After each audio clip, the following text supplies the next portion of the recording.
on and off Okay. a page layout, Now things I like see. custom links, buttons, and actions, and that's why they're talked about here at this point, have to be physically put onto the pages by us. We know that a classic Lightning Builder and page layout is different to that of a Lightning component that we would drag onto a page, and we're going to know and be able to differentiate those. And finally, in our UI section, we'll do the same thing when it comes to being able to uniquely modify our mobile capabilities using Salesforce's mobile application interfaces. So what is a page layout control? As you see on the screen, you know and I know that the page layout controls how we see the data that we placed on our page. Yep. We know that Yep. there are certain We have characteristics and PDN. certain Yep. capabilities on a page layout. Those would include the ability to put fields on or take fields off the page. In our diagram, we see that fields are highlighted, and those fields include unique things like putting on blank spaces or dragging sections into your page that might make this page unique and easier to use for your end users. Both sections and blank spaces are unique to the field selection. On the selection, we know that if a field is bolded, it is not currently visible on the page. But if it's faded out in the queue on the bucket on the right, is actually something that is already on the page inside of what's called the detail section. We know that we can move from fields to other characteristics and areas like buttons and Visualforce pages and or related lists. Know that as you enhance and work with your Salesforce, those characteristics and that queue on the left-hand side of things that you can add to a page layout will increase. Things along the lines of custom links, things along the lines of quick actions, things along the lines of actual graphics and tables or charts that have been built related to this object set of data can all become made available and put onto these pages as well. So when we drag and we drop on pages, we should understand that the unique builder that we have available allows us to also control the hovers, that when we hover over, what fields show up on them through what's called the mini page layout, and also how many and what fields come from other objects inside a related list are possible of what to see. When we do this, know that we, for every standard and custom object, will get at least one single page layout to start with. So for all standard custom objects, we can use the standard or the out-of-the-box one, or we can create many, many different page layouts and assign them, once they're done and built, to particular profiles to use. When we do this, one of the reasons we might choose one profile for another is because only certain buttons, links, or actions belong and are capable of being used by a particular group of people looking at the page layout. So when we talk about custom buttons, links, and I'll be actions, here when you're done, but I'll while try to do what I Salesforce can. automatically puts on, based on your CRED settings, the new button and or the edit button or the delete button, we can actually build our own as well. For custom buttons, we might decide we're going to create one that does a pop-up dialog and says, here's a welcome and here's what you need to know about it. We can use buttons to reach out to external applications. And what we're finding out is while buttons are part of our UI, and that's where we're discussing it now, know that buttons, links, and actions extend beyond just being UI. They can also start off or kick off what we call controllers down the road. Now, when it comes to using one versus the other, custom buttons might be leveraged for things like starting flow, or starting an approval process, or opening up a brand new page or a custom link. Links can do the same. The key is whether or not you're working with JavaScript or URLs, using those links are applied on pages. Sometimes we use them simply for just faster, quicker navigation from one page to another. And finally, we have custom actions. Know that there are a ton of custom actions available to you already out of the box in Salesforce. These custom actions typically are associated with a chatter feature. You would place chatter feed on your screen, and those custom actions would include things like popping up and Oh, posting to okay. chatter, No, I'm not or getting yours out for you. Oh, I was taking like, a that's poll, Your weird. own. or attaching a document, or, and there are a Nice. number of custom actions we're Thank going to you. become much more familiar with in the near future. Know that you can build your own custom actions, and those actions can now include I'm recording lightning you. components and visual force pages as Yeah, well, stop the recording. You or said it custom doesn't. coded pages. When using it, of the three, the most effective to use in mobile devices are the custom actions because those are pre-built and considered in mobile devices as you move forward. So when we move forward, that's exactly where we're moving forward to, is the custom mobile capabilities. In customizing and working with mobile devices, there are primarily three areas that you and I can, with Salesforce, modify for our mobile devices that are unique. Note that when you are building your Salesforce, this should be a consideration because when you build your custom objects, fields, or page layouts for your interfaces, these are adopted automatically and built for mobile for you using HTML5. In doing so, if you are using the out-of-the-box features, you can change and modify the three major areas you're seeing. The first of which is the home page, and that is simply your navigation and the navigation order of the objects and details that you want to have in your end user group's layout. The second is called a compact layout. The compact layout is for every single object set of data. So when you're actually on a record, you can see important fields that are listed right at the very, very top, make it easier for your end user to use. There is a point and click, drag and drop layout for you that you can use off of a page layout to make these more efficient. Finally, are the action bars. And the action bars in the publisher can be used not just in chatter on your desktop, but can also be uniquely, excuse me, everybody, I'm going to double check because it looks like our connection might have been lost. So I'm going to double check and make sure that that was not the case.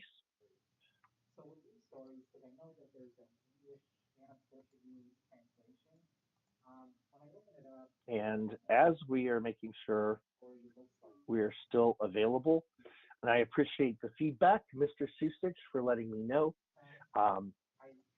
Let me please know if I do drop off at any time. So for those of us on a roll with me on this last thing with the publisher actions, is this compact, the actions themselves. There are a number of them that you're seeing on the screen, very hard to see, but things like calling and or logging a call, things like taking polls, things like attaching files or links are pre-built, and we're going to be able to expand on. When we expand on them, know that they could be done and used just on your mobile device, or you could use these quick actions in Chatter and on your mobile device. There are two physical locations in Salesforce that allow us to say these are intended for one group and or for the other group. Quick actions, when we do them, have a number out of the box. But know that quick actions take a little bit more for us to leverage. One of the things we need to know about quick actions is whether or not they're initiated or found on what's called a global location or on an object-specific location. In our example, we're seeing a object-specific location with ABC Labs, knowing that that is an account page. Knowing that's the case, know that we have one action in particular that can be done on an object-specific location that cannot be done globally. And that specific action is the action of, and as I switch it, updating a record. The reason that this is the case, in order to update a record using a quick action, you would need to have an ID of the record in order to modify other fields related to it. On a global page like your home page or on a general chatter page, you may notice that there is no Salesforce ID associated directly to it. So there's not a single record. It could be many different record sets of data. But know that for all objects actions, you can do them all on a global level, with the exception of updating a record. So what are some of the other things you can do? So what we see on the screen is we can create records from here. We can log calls from here. We can update a record if it's on an object. We cannot do so if it's global. And then we can build out custom actions. And your custom actions include the use of Lightning components, Visualforce pages, custom Canvas apps, launching Flow, and sending emails. As a list of what a quick action can do, not only is this a really important and easy to use UI feature, you can tell by the list of what it's possible to do that it's a very powerful and the very first controller that we're starting to talk about. What it can do, again, create records, can log calls, can update a record if it's on a specific object. It cannot do that if it's global. As far as custom actions, it can use Lightning components, Visualforce pages, custom Canvas apps, launch flows, and send emails out. And when doing the flows and Lightning components, know that these are limited to those of us that are in Lightning and on mobile devices only. You can't use the flow action and or components if you're still in Classic. So knowing that these buttons, these quick actions are different than buttons, different than links, you should identify or be able to identify in a given particular area what those are. So I'm going to go ahead and see if I can refresh my page. If you'll all excuse me for a moment, I believe the page that we're on hasn't refreshed for a moment, and I will do so right now. I'm going to pause and then refresh. And now by refreshing, we should all be seeing the same thing. So we have all gone in and we've talked about our quick actions. We've talked about physically where they are. What else is possible? What else is possible in UI is Lightning. So when we start talking, we start working with options for Lightning. And I'm looking at my screen and I notice that there's a little bit of lag time here. So I'm going to see if I can refresh it. And Jeff, could you let me know if we've changed slides? What can be customized using mobile? It sounds like we haven't seen that change. Let me go ahead and let me do a little bit of modification here to my screen. I am going to, excuse me for everybody, stop showing my screen. I'm going to return to showing my screen and make sure that you are seeing the same thing I am. It looks like we had a little bit of an issue.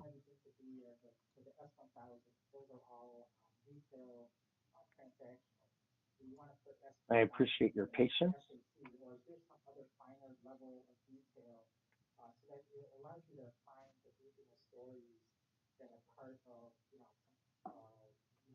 One of my screens is what can be customized from mobile, and I'm not seeing changes that I've made in the last 10 minutes. So I don't want to get too far ahead without giving us all the opportunity to get to that information. Priority and categories. So usually categories are set up to be like, it's almost like a symbol. There it goes. And now I'll come back to our presentation. And here we go. Thank you. And thank you for reaching out for those of you that had let us know that you had not seen what we were planning. So I will make sure that we keep up with that and go from here. So let me back it up one or two slides. In the slides that we were just speaking of, this is where I think we were frozen and locked out on what can be customized for mobile. When we started discussing what are quick actions, the quick actions we know, again, could be designs specifically related to your chatter on your screen and the actions that are found on chatter. And on every given object, if you had placed your chatter up on the screen, you could use that selection of actions, or uniquely could be designed and done for your mobile phone. In listing the types of quick actions and going through the list, you'll notice that you have object versus global, and where you build them matter, and what actions you can use matter. You can use all the actions except for update and updating a record on global. You cannot update a record on global because there's no ID to use or leverage when updating. We know the laundry list of custom actions. The laundry list of custom actions, again, I had listed twice and I'll list one more time for you, would include Lightning components, Visualforce pages, custom Canvas apps, launching Flow, sending emails, and know that the Flow and Lightning component actions are exclusive to mobile and Lightning users. So having seen that, we're now headed to the next topic, and I thank you for your patience, and I'm sorry about the freezing of the screen. So in my declarative options for Lightning, know that with Lightning, we have a whole different level, of capability that is configurable and reusable as far as elements go. When it comes to Lightning and Lightning components, know that there are standard and there are custom. In order to use custom, you must have a custom domain turned on. And custom would be an example of what we had mentioned earlier when sharing records. If you wanted to use that share button in the Lightning interface, you could download that button free as a custom component off the AppExchange and do that installation.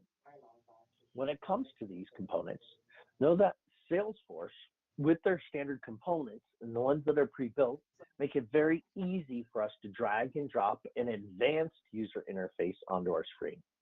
Makes it a lot more friendly, user-friendly, makes it a lot better looking, and certainly a lot more flexible than it was before.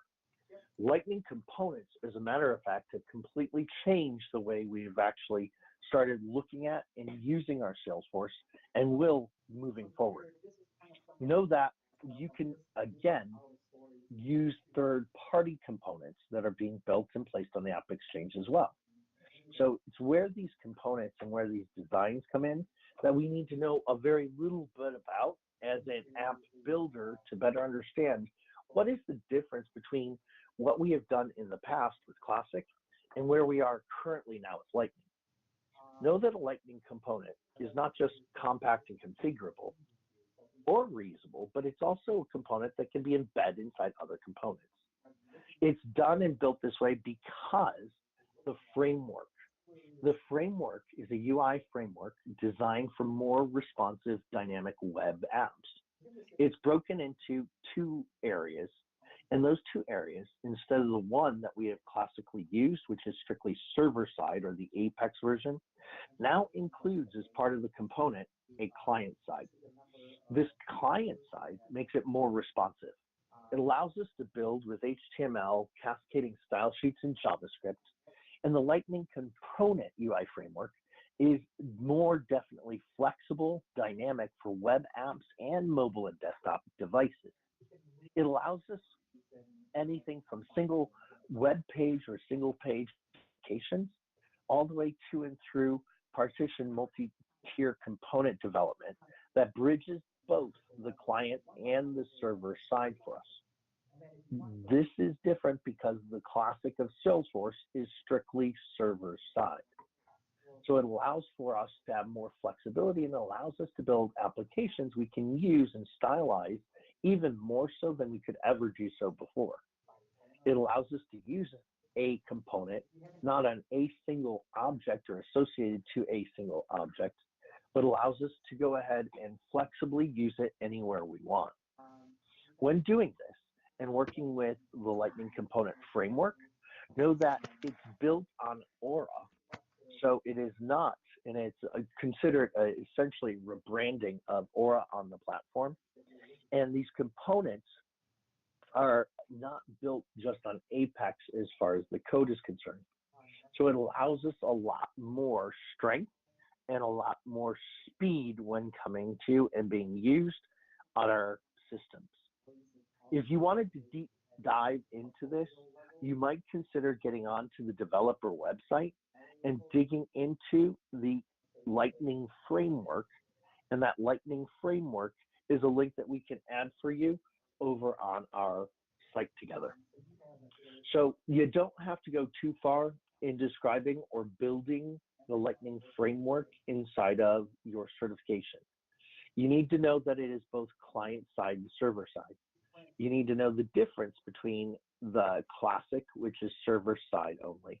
And you need to know simple and or limited set of questions when it comes to that, when it comes to your platform developer work. If you go on to more advanced work in taking developer courses like our Developer 1 or Developer 2, our Dev 450 or Dev 500 courses in Salesforce, that's when you're actually physically building and coding in those pieces, and when you'd be asked for the nuances of working in Lightning component framework. For us, though, it leads us from things that you can drag and drop and put on UI, from links and buttons and quick actions or actions, things that we can do with our UI, from mobile and Lightning to now applying those pieces and the business logic they bring to the table. It's the business logic and automation that we start off with, and we've already started introducing with quick actions in particular, because they actually do things, aren't just action buttons on the screen, but things that we would need to know, clean and work with our data even more so. And in cleaning and working with our data, designing and making sure we follow the model view controller paradigm.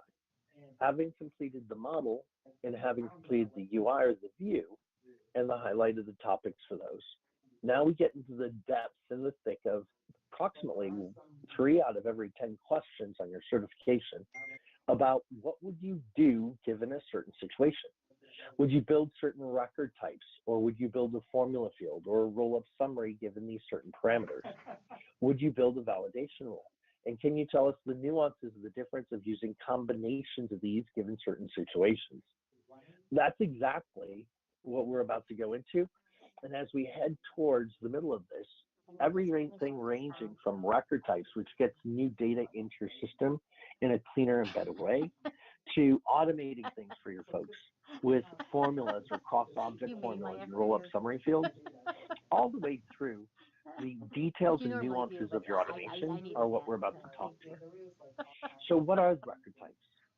Simply put, record types allow you to give your end users different page layouts and allow us to show through the UI different pick list choices. Putting it simply, a record type controls the pick list choices on a page and may also show different page layouts.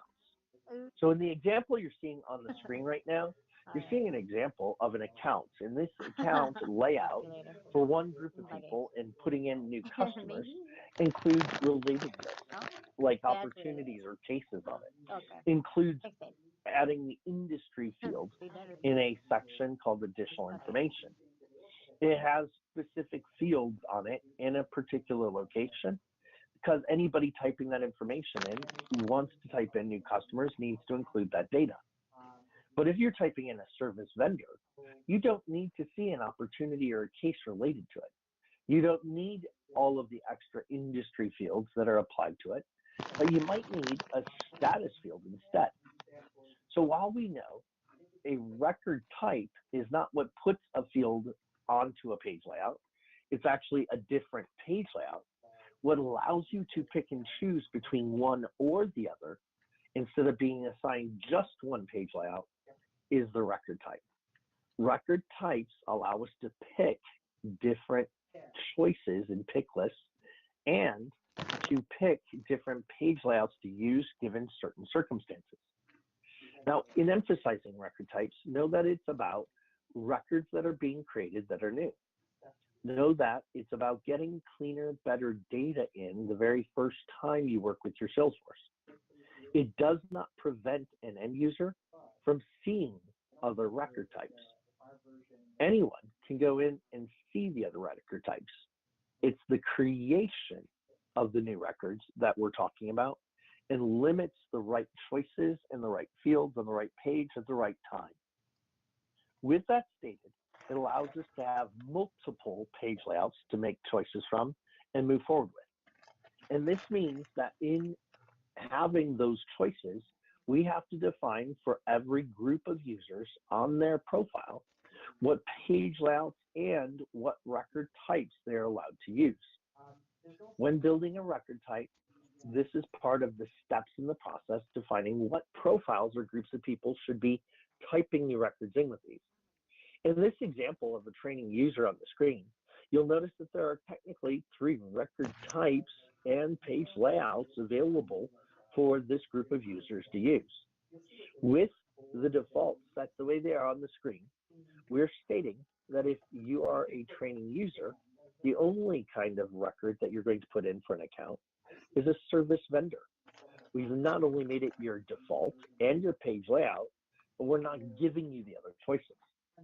Now, if it turns out that these training users also needed to type in customers' information, we would simply go to their profile and add the appropriate record types, knowing that the master and is the first one that would normally be occurring, but not the only one that would be selected. It could be a second and or a third, depending on the situation and the group of people that you're working with. Essentially, record types go ahead and give you the appropriate pick list choices and page layouts when you and I are going to design. Cleaner, better data the first time. Sidebar, when you and I do put record types into our system, know that Salesforce builds you a special field. You do not build it, it's automatically done. This special field is called a record type field, and it is never added by default to your page layout. It allows a lot of power when it comes to eventually applying different automations and or validations and or any type of automation essentially down the road. If you wanted to automatically control a page and have it change from this section and these fields to that section and those fields, a record type with a simple workflow could do this when a person hits a certain criteria, like this and that field are filled out. If they're not blank, automatically change the record type field, which would change the page layout and what and how a person sees and deals with their business processes in this example. Know that business processes themselves, when applied to record types, are even more significant, and business processes are specific to 3 objects of data. So record types can be built for any object, but there is what's called a business process that must be built for 3 objects if you want to use a record type. The first business process is that in Lightning of sales, and that is the sales business process, or we now call it opportunity process. One field controls it, one object controls it, and in order to use a record type, you must build a business process for the opportunity using the stage field. For support, it is the case status field that controls the support process, and for the lead, it is for the lead status field. So what we're looking at is if you are going to build a record type and apply a different page layout for one of these 3 objects, again, the opportunity, the case, or the lead in Lightning, you would have to build a business process before the record type could be applied. Now in Classic, there was a 4th business process, and it is not applied in Lightning because the object it was built for does not exist. and that is for those of you that have been around and in Salesforce for quite some time, the solution object. Solution object and solutions are not applied in business processes in Lightning because solution does not exist in Lightning. It is knowledge that is applied in Lightning, and there is no business process that substitutes for knowledge and the number of objects knowledge brings to the table. So knowing that's the case and knowing those are how you enhance your record types through business processes, and the three specifically at the Lightning level, we know there are other ways to get better, cleaner data.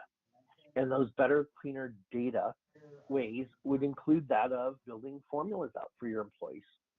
A formula field built out allows you to go ahead and automatically do the work that somebody does not need to physically do. In the example that we're seeing right now, where a start date plus a course's duration minus 1 would give us an output, we are going in and able to see a couple of things that we've learned up to this point. We are also, for the very first time, seeing something new.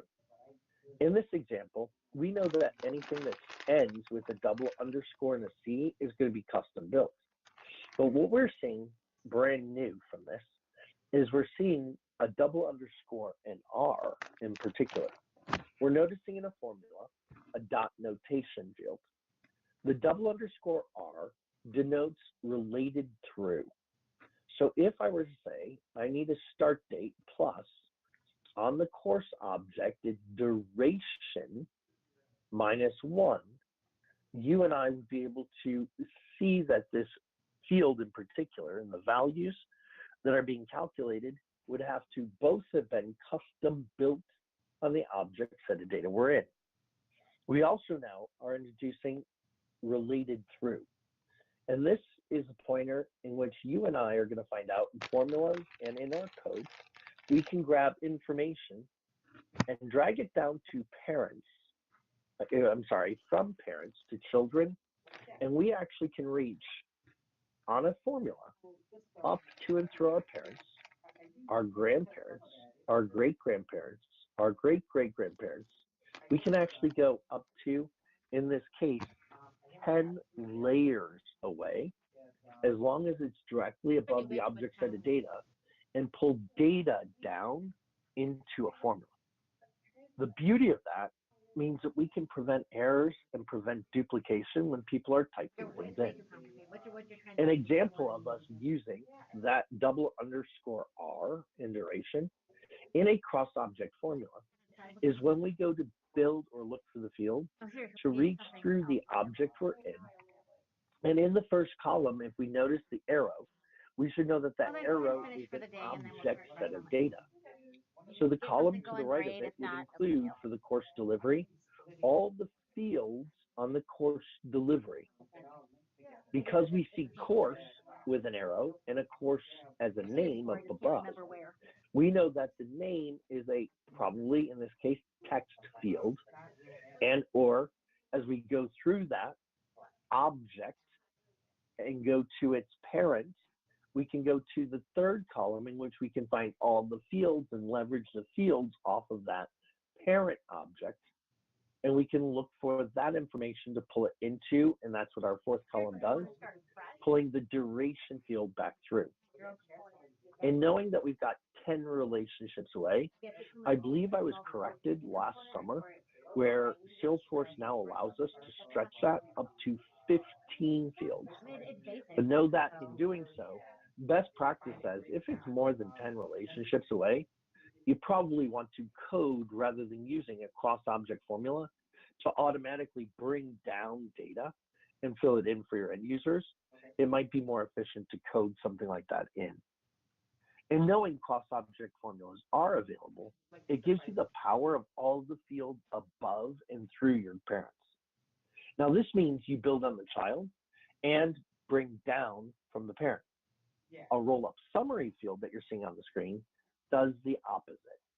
You build roll-up summary fields on master objects, and you aggregate child objects back up. When you do this, an example of the account, applying this to a opportunity. would be the example of us counting the number of deals that were done this year, or doing a sum of all the deals that were closed and won this year so we can see how much money came from this company. Note that there are 4 ways to aggregate your data: count, sum, min, and max. You cannot aggregate using a median or a mean. You only get to count, sum, min, or max child data. And in this case, let's be specific with the term. It's not child data technically, it's detailed data because it must be in a master detail relationship, with the exception of the 5 standard objects you're seeing at the note at the bottom of the screen we talked about earlier.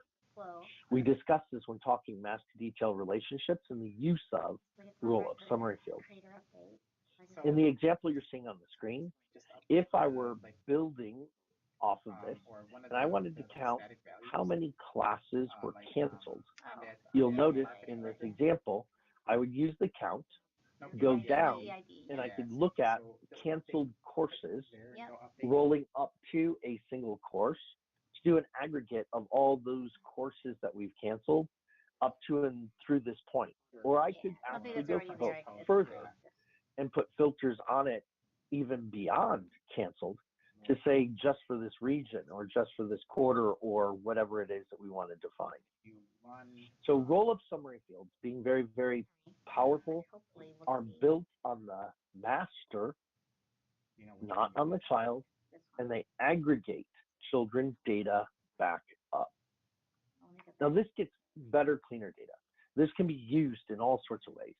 And when roll-up summary fields are used, know that if I'm aggregating it and I hit a certain threshold at the master, I might run automation that says change the stage. Once I get to this number of classes, then go ahead and send this email out or do that kind of work. So when I do it, I can also use it as part of other types of automation. Like if it hits this number, don't let them delete this record. And this would be an example of using validation rules. In the use of validation rules, we know that there are 3 standard forms of validation Salesforce gives us. We talked about this very early today, and I'll reiterate it right now. The 3 forms of standard validation Salesforce gives us that we can point and click just doing it on the tool would include data type, required, and unique. And I'll give you examples of each again. Again, the 3 are data type, required, and unique. An example of standard validation in data type is if you and I build a number field. It has to be a number that's typed in, and we're validating that that's true. We're saying, yes, this has to be a number. So just by using the number field when we build, we're validating using data type. Required. Required technically comes on 2 layers. One is API and UI, and the second is just UI. The metadata, which is API and UI required, is when you build particular fields and you check the checkmark box in step 2. The UI only is done on a page layout.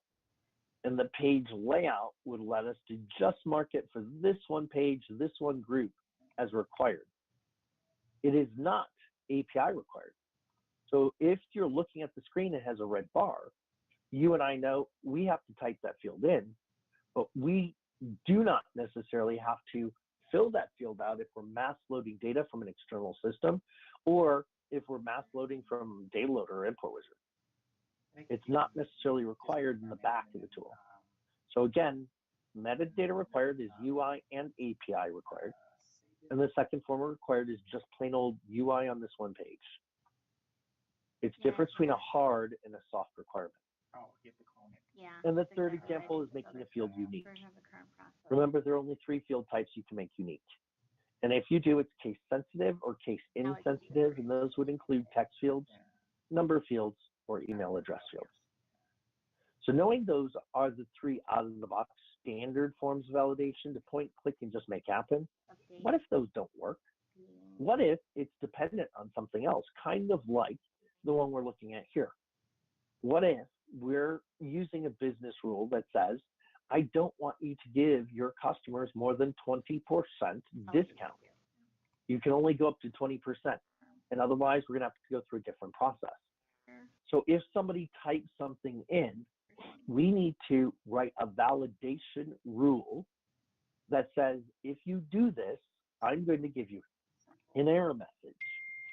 A little counterintuitive, but you need to know that a custom validation rule is a formula that evaluates to be true and an error message. Again, a formula that evaluates to be true and an error message. Is this the right idea? So if you're using the example I'm Because seeing they on the should screen, match, right? you are seeing on the screen, the validation says if it's greater than 20% in this field, I'm going to give you the error that says discounts cannot exceed 20%. Do not be fooled by situations in the certification in which you're going to find out that they're going to give you a scenario and say, can you do this, and validate it to be false. It will look like, yes, maybe you can. Yeah, so for, No, the answer is absolutely no. You can only build a validation rule that validates to be true. This is the With POS. that stated, So I when should building try validation rules, just you the should know POS. that there are some features and functions of building that formula that are very unique and can only be built during validation rules. Still gonna get These functions the same aren't ID back. just unique to a validation. Some are generally available in other types of formulas. But the one that you're seeing at the top of this formula, operators and functions, is one of those unique functions that can only be used in a validation rule, and that's the function called VLOOKUP. Yes, VLOOKUP can be used in Salesforce in a validation rule.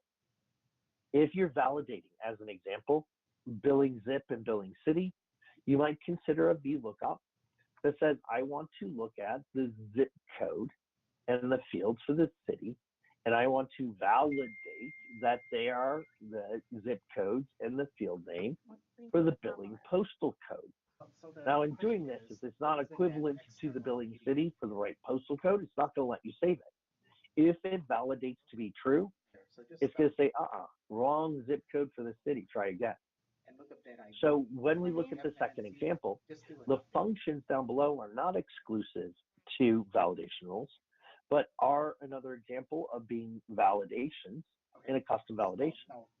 You'll notice the and then len account number is greater than 0, and otherwise it's not a number.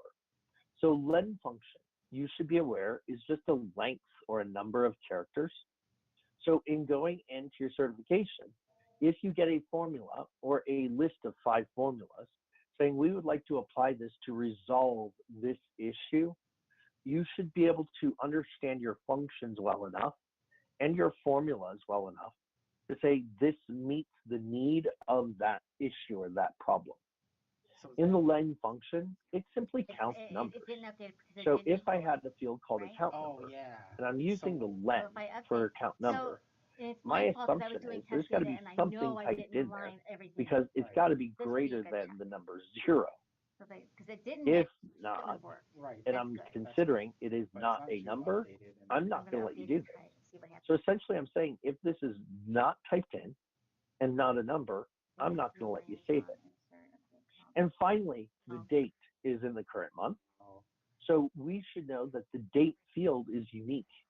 It actually breaks up the characteristics uniquely of the day, year, and month. It won't work. And in this example, it's using 2 of those and using a different function called today. So in knowing these unusual formula operations and functions in the validation rule, it's essentially saying, I'm looking at today, which I know is day, month, or month, day, year, and I'm looking for the year and saying it's got to be not equivalent to this year or not equivalent to this month. And if you type in something that is not equivalent to this year or not equivalent to this month, I am not going to let you save it. So functions, formulas, can be applied in validation rules in different ways. And you want to brush up on those functions and formulas by going into the back of your Salesforce and under help and training, go through them and become a little bit more familiar, in particular with the ones that we're looking at. So all of these different pieces, making it better, making it faster to get data in. And in the case of a custom validation rule, in the case of just validation rules period, it's essentially taking an action saying, I am not going to let bad data come in. So if any time you come up against a scenario that says, stop bad data here, it's a dead giveaway that a validation of some sort is going to be played, because you must pass through validation in order to move through any other automation in Salesforce. It will not allow you to save the record any further if validation, standard, or custom, and in that order, standard and then custom get evaluated. And we'll be elaborating on step by step how all these automations get evaluated in what order. Fair enough. So with that, we come to another section. And this next section is another ability for us to take a look at our controllers. And that first controller that we looked at earlier was the quick action. The next controller that we were talking about in the automation sequencing is the validation, which is always considered first, standard and custom. And our next one is unique. It's unique because it can be applied to any of our automation or our objects.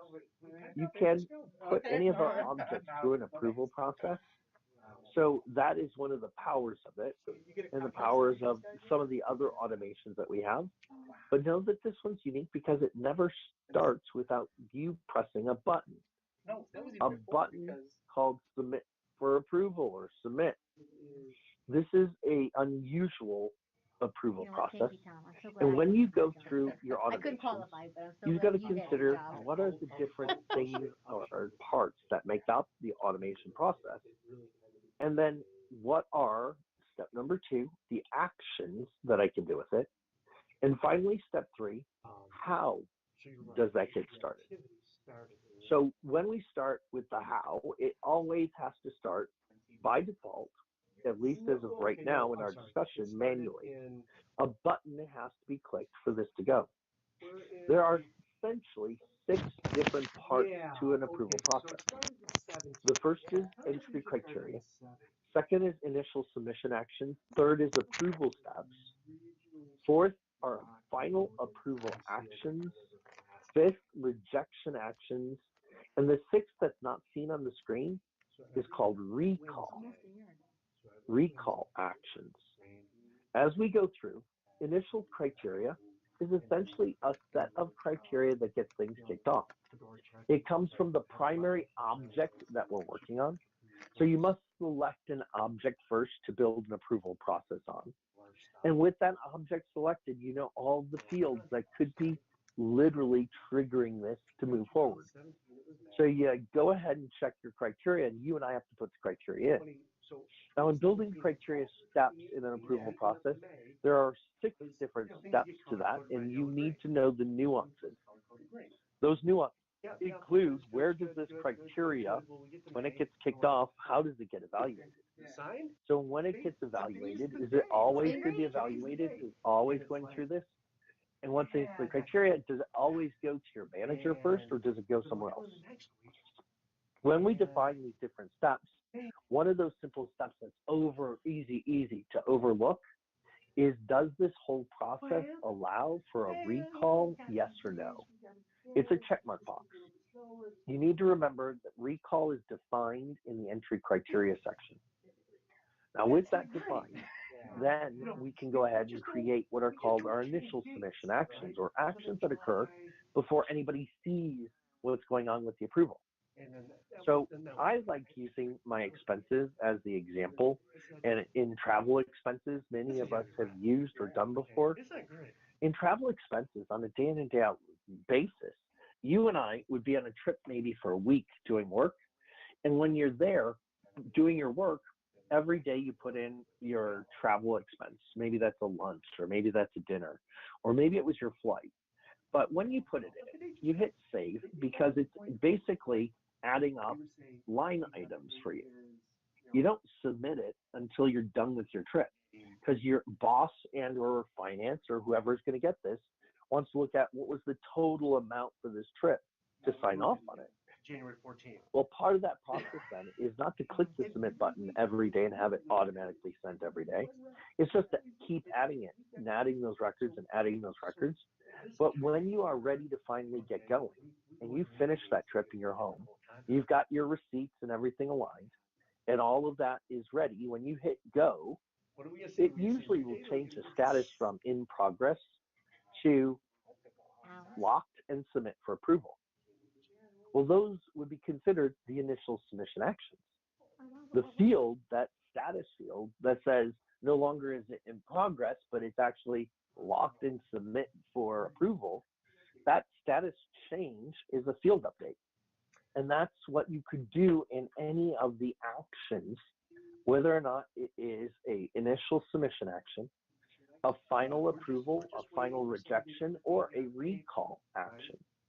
So we need to know that there are technically not just 4, but there are 5 technical things you could do of actions inside of an approval. Field updates, tasks, email alerts, outbound messages, which are SOAP XML messages. You point and click, you drag and drop, and send it outside of your Salesforce to a third-party outside system. And the last 2 you're not seeing on the screen is locking or unlocking the record. And by default, this will lock a record. It makes it unusual and different than any other automation. No other automation can lock a record in Salesforce the way this does with point and click capabilities. Now let's qualify that. Declarative capabilities. You can always code in locking records. But in this case, knowing that you could do one of these 5, 6 actions, so 6 totally, email, field, task, outbound message, lock or unlock, that you and I know all of this is done before it ever gets to your boss to sign off and say, yeah, go ahead and let's take care of this, and it's a good expense report, and I'm signing off on it. Well, that would be an approval step. Who it goes to first. Or in an approval step, maybe it's who it goes to first and who it goes to second, who it goes to third. So we know in a lot of our companies, it doesn't just go to your boss to say yes. After your boss says yes, then finance has to get to it. And finance has to say yes. So that's the second approval step. And if it's a certain amount of money, finance isn't going to be the only one. Maybe it's your division VP and the CFO together that have to agree to it.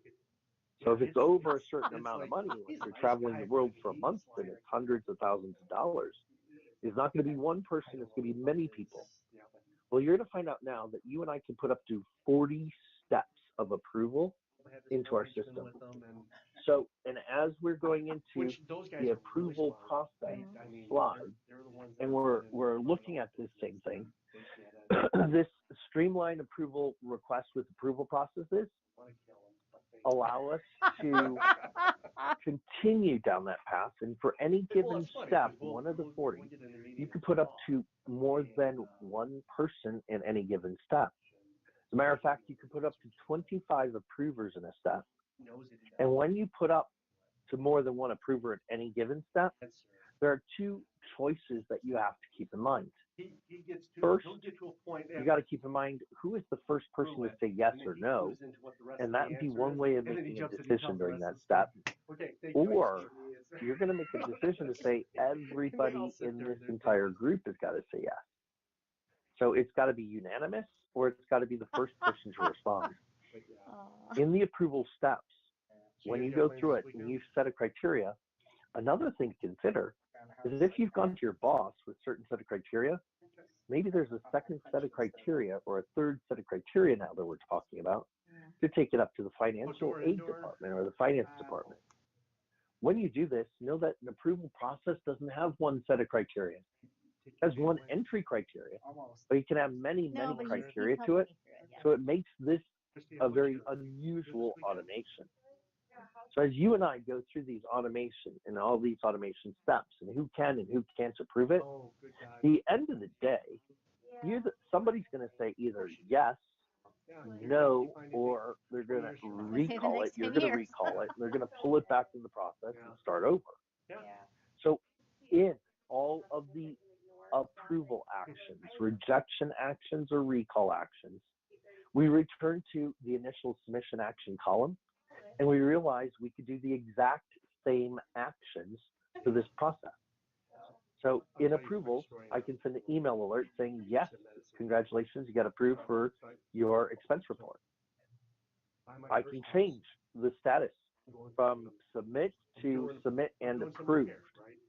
I could assign you tasks if I had to, or send an outbound system a message saying pay this from our bank to their bank, and that system could actually do the transaction for me. So when we go through these, know that fields, tasks, emails, outbound messages, and then locking and unlocking records are the actions that are unique to this account. So in Streamline, working with approval requests, we know there are 6 primary areas to work with. So we know those 6 primary areas give us entry criteria, initial submission, approval steps, final approval actions, final rejection actions, and number 6, recall actions. None of it starts by automatically.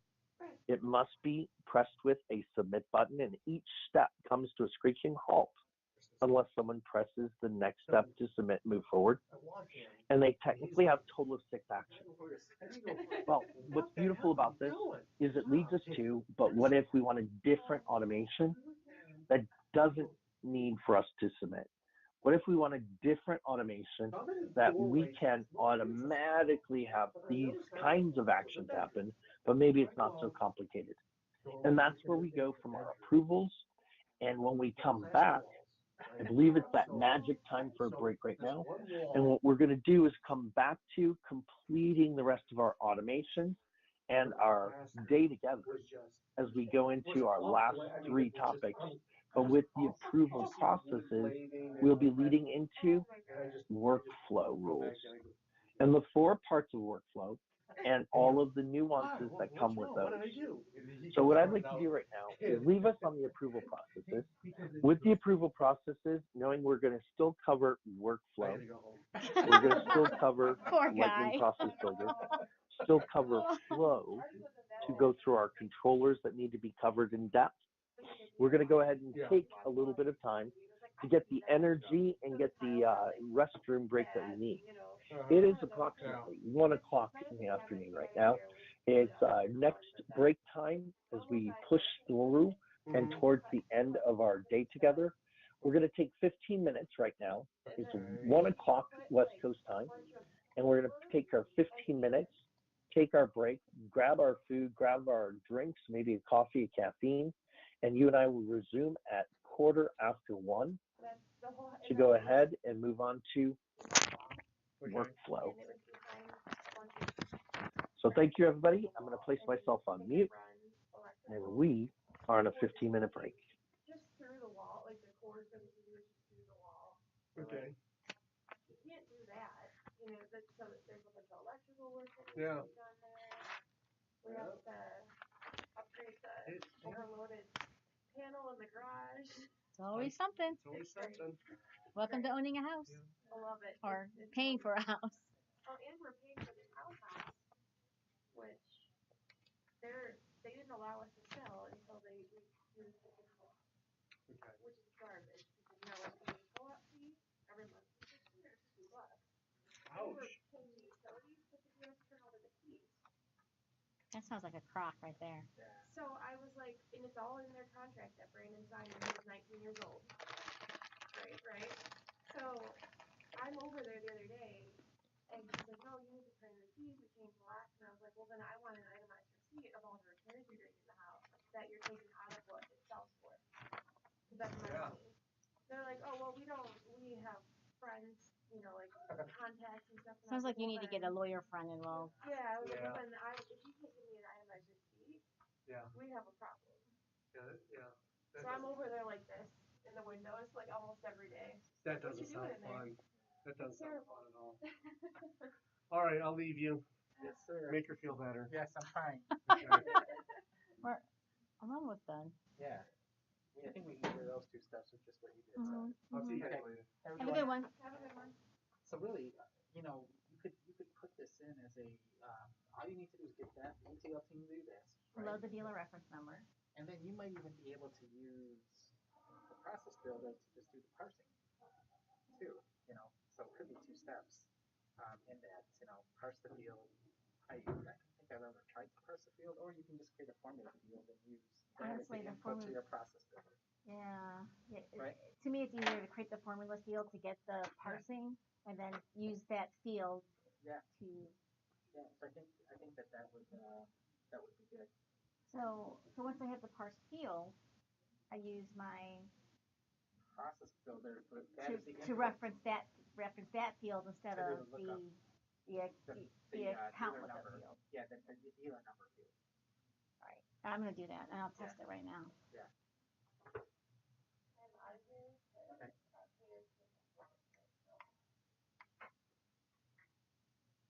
I told Harry I was gonna be late. I told him it was your fault. No problem. I honestly, I said, I need some help with that. I have to stay quick while Amari is here. He's like, all right. No problem.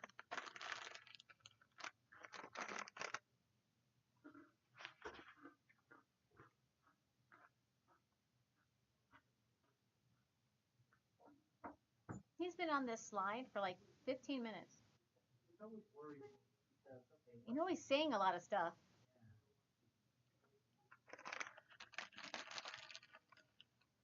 Either that or just check a page. I've been tuning in just to make sure. You still talking? No, they went on a break. Well, why we, I thought Damn it. I thought they took like breaks in between, you know. That's what he said. They must have finished. I don't know. It is. It's the important one. Thanks for all the help with this, Andy. Oh, no worries. Thank you.